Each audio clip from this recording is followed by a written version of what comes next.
Est-ce que tu connais le syndrome du vilain petit canard? Alors, je pense que tous les hypersensibles vivent, ont vécu, ressentent ce syndrome du vilain petit canard. Pour te donner mon exemple, c'est que tu grandis dans une famille qui ne te ressemble pas, qui n'accepte pas, qui ne comprend pas ton hypersensibilité.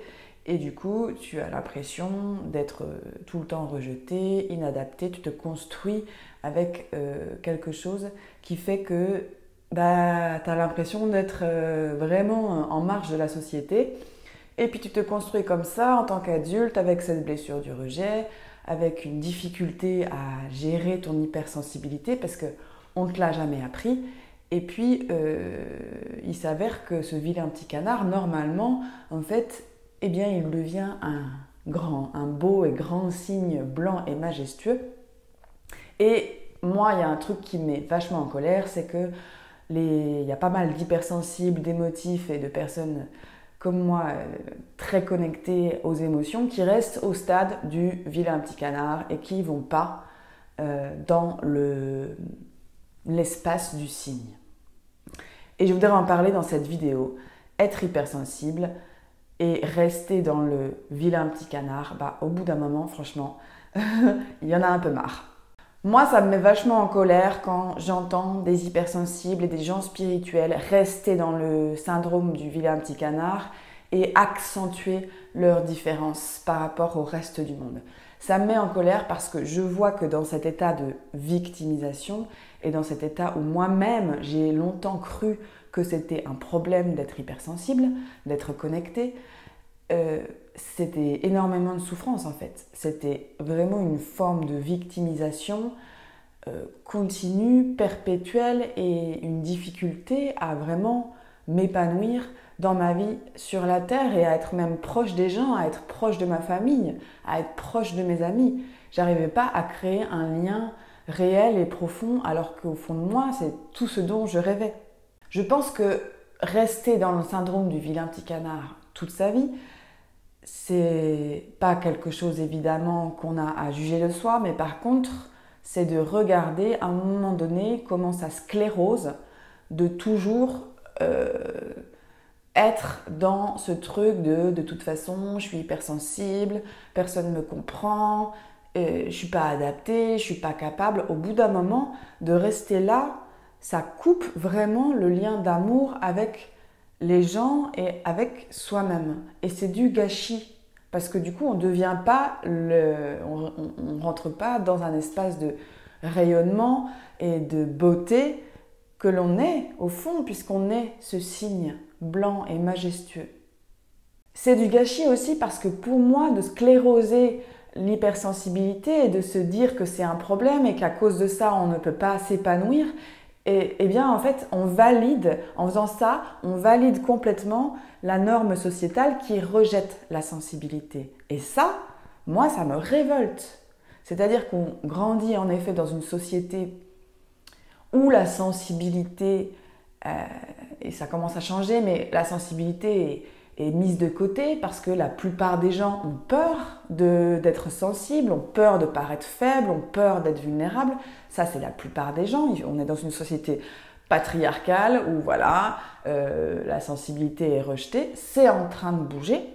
Mais du coup, les hypersensibles qui vivent leur sensibilité d'une manière plus profonde, plus intense et qui n'ont presque pas le choix d'une certaine manière puisqu'ils sont nés comme ça, et je m'inclus dedans, eh bien, il y a un moment donné, si on continue à se scléroser soi-même, à rejeter son hypersensibilité, sa sensibilité, on rentre, en fait, on valide le système dans lequel on vit. On se dit que on n'est pas normal, on est des vilains petits canards, et du coup, on valide le système en jeu. Et on ne prend pas la responsabilité de créer quelque chose de nouveau, et puis surtout de se dire que moi, ma sensibilité, c'est la norme, en fait. Ça devrait être la norme.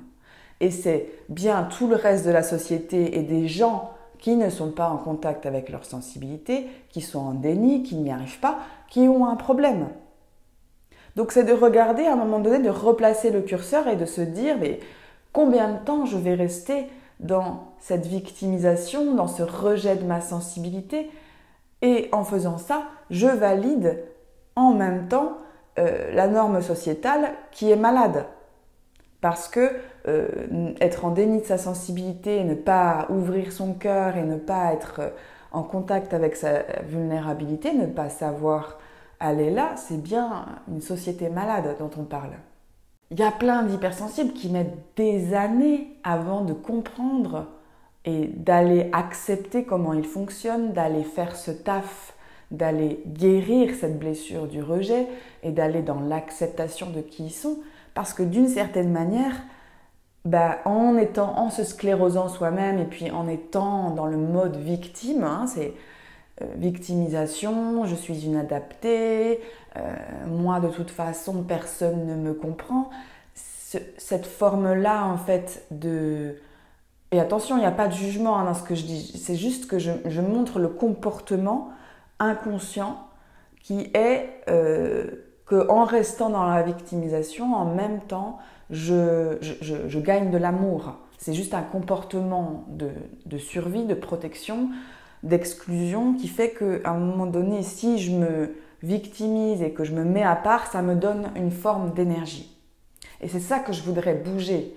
Et c'est ça que j'appelle aussi le syndrome du vilain petit canard. En restant le vilain petit canard, j'ai une forme de confort qui fait que je gagne de l'amour, de l'attention des gens, mais je ne m'occupe pas en même temps de moi et puis je me sens un peu toujours vide de qui je suis et surtout, je ne peux pas avancer.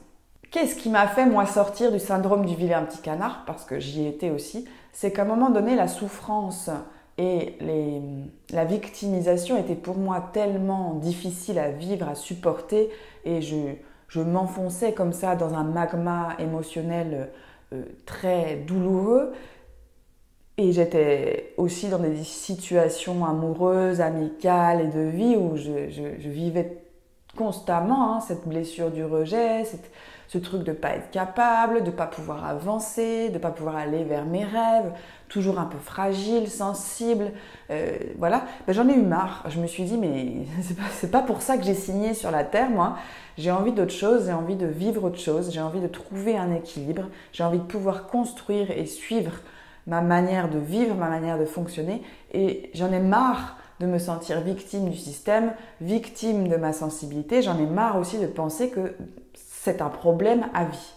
Donc moi, c'est les zones de souffrance, notamment dans mon parcours de flamme jumelle, avec mon jumeau, où j'ai contacté tellement la partie victime de moi, la partie souffrante, que j'ai décidé que je ne pouvais pas rester là. Et j'ai décidé de grandir. Donc j'ai vraiment décidé de devenir le signe, de choisir la lumière, le rayonnement de qui je suis d'une manière très ancrée puis d'une manière très responsable. Donc ça m'a amené dans me donner ce dont j'avais besoin et faire le job de m'accepter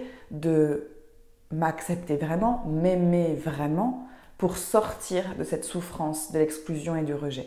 J'ai compris que ma best life, la vie la plus belle que je pourrais avoir, c'est en devenant le signe. C'est pas en restant un vilain petit canard, c'est vraiment en allant dans ma beauté, en assumant qui je suis, en affirmant ça au monde, en affirmant ça auprès de mes proches, auprès de ma famille. Et plus j'ai fait ce cheminement d'acceptation de moi-même, d'amour de moi-même, et plus en fait toutes mes relations se sont apaisées et plus j'ai aussi pu prendre des décisions qui me correspondaient, qui allaient dans le sens de qui je suis, mais j'ai arrêté de focusser sur le fait que j'étais pas capable et inadaptée. J'ai fait le taf de m'accepter vraiment, de me dire que j'étais la priorité de ma vie et que je devais me choisir pour remettre un meilleur équilibre dans la balance. Donc pour faire ce travail, pour passer du vilain petit canard au signe, il y a un moment donné, il faut se prendre au sérieux et arrêter de penser que l'hypersensibilité est un problème et commencer à observer tout ce que la sensibilité et qui on est peut apporter au monde. Mais ça veut dire faire le deuil d'une certaine manière de cette zone confortable de victimisation et de se dire ok, ma vie, c'est moi qui peux la prendre en main, j'ai toutes les cartes pour ça, personne ne va me sauver, c'est moi qui décide de ce que j'ai envie de vivre et de comment j'ai envie d'avancer. Donc c'est vrai qu'il y a une période où on doit faire le deuil de l'exclusion et de toute cette partie de nous qui est victime de l'hypersensibilité pour aller vers quelque chose où on est comme on est, on se digère et on peut se prendre en main, se prendre au sérieux et prendre sa vie en main et prendre son destin en main. Donc ça nous remet dans quelque chose de l'ordre du libre arbitre et on doit lâcher le côté victime et le besoin d'être, entre guillemets, sauvé de notre sensibilité ou de notre différence. Je voudrais dire que, de mon point de vue, la sensibilité, c'est une bonne chose. Pour moi, le monde en a besoin. Le monde tel qu'il est aujourd'hui a besoin de gens sensibles. Et c'est pour ça qu'il y a autant de jeunes et d'enfants qui arrivent déjà avec des connexions et une sensibilité incroyable. Le monde a besoin de gens hypersensibles, de gens sensibles. Le monde a besoin de retrouver cet espace de vulnérabilité dans le cœur, a besoin de connecter à tout ça. Donc ça ne sert à rien de penser que la sensibilité ou l'hypersensibilité, c'est un problème. Au contraire, pour moi, de mon point de vue, et peut-être que tu es d'accord avec moi, c'est une bonne chose. Regarde ce que ta sensibilité a pu faire naître autour de toi. Moi, je l'observe souvent chez mes proches, dans ma famille, au fur et à mesure des années, au fur et à mesure que j'ai pris mon chemin, à quel point ça a permis à d'autres personnes de mon entourage de se connecter eux-mêmes à leur sensibilité, d'arrêter d'être en déni et d'aller connecter à leur douleur intérieure, à leurs blessures et d'aller faire le travail de guérison qu'ils avaient à faire. Donc tout simplement, c'est ouais, t'es hypersensible, tu bosses sur toi, tu vas voir des psys, tu vas voir des thérapeutes, des chamans, parce que tu sais à quel point ça te permet d'avancer, d'évoluer, de guérir. Et en faisant ça, tu inspires d'autres personnes à faire le même taf. Et tu inspires d'autres personnes à sortir du déni, à arrêter d'être des robots, des machines, des gens insensibles. Forcément, ça inspire. Donc pour moi, il y a un exemple à montrer. Pas dans le sens de convertir le monde, mais juste dans le sens que oui, regarde comme je vis mieux quand je suis OK avec ma sensibilité et que je vais apprendre à me connaître, à savoir comment je fonctionne, qui je suis, à aller régler les blessures, les manques d'amour. Ça crée après des relations avec le monde qui sont complètement différentes. C'est comment est-ce que je peux être au monde avec toutes mes capacités extrasensorielles en étant en même temps stable et solide et dans mon équilibre. Ça, c'est inspirant. Quand on s'assume profondément et qu'on assume notre cheminement, notre parcours d'âme, notre parcours spirituel, notre parcours d'extrasensible, avec toutes nos capacités de clairvoyance, de médiumnité, toutes les capacités que tu as en tant qu'hypersensible, quand on assume ça et quand on honore ça, c'est inspirant. Et il n'y a pas besoin d'être hypersensible et instable ou hypersensible et vulnérable. On peut être sensible, très sensible et en même temps solide, stable, équilibré. Il n'y a pas à choisir. C'est juste de trouver le chemin que, c'est vrai que quand on est très sensible, on a des challenges, comme les gens qui sont moins sensibles, on a des challenges, on doit apprendre à se connaître, on doit apprendre à s'ancrer, on doit apprendre à arrêter de mettre le couvercle, à accueillir les émotions, à contacter les ressources qui vont nous permettre de vivre une vie où on est bien avec nous-mêmes. Donc ça, c'est des choses qu'on a à apprendre. Mais l'idée, c'est pas de rejeter l'hypersensibilité. La sensibilité, le fait de s'accueillir dans sa sensibilité et de faire aussi un vrai travail de solidification, d'équilibre avec soi-même, ça permet à l'humanité entière, en tout cas à tes proches, à nos proches, le chemin de l'ouverture du cœur. Le vrai chemin de l'ouverture du cœur, de la connexion avec les émotions, d'être OK avec ça, d'être OK avec les émotions, la sensibilité. Et ça ouvre le cœur. Et le monde en a besoin.